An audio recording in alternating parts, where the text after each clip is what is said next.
Nisam te očekivao. Cijeli dan si u kuponi, a ne znam šta radiš, šta se operiraš, šta radiš? Nije, nego je danas poseban dan.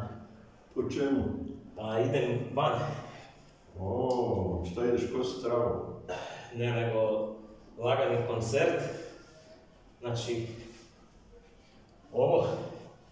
I moram se malo srediti.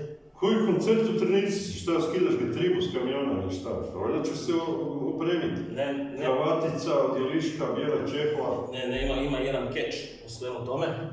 Jedna djevojka će biti tamo, koja ti voli onako opuštene frajere. Voli beskućnike? Ne voli uštogljene frajere, kravata, sve mora biti, nego da je kežvalica. Ja sam, kad se gledam, Pa znam, ali prodaješ rabljene auto u Dubravi, pa moraš obući nekakve hlače, nemaš u Trnici. Ne, kažem ti, jel ne slušaš? Pa slušam, pa kako ste vi to generacija da se izlazi u majici kratkih rukava i Trnici?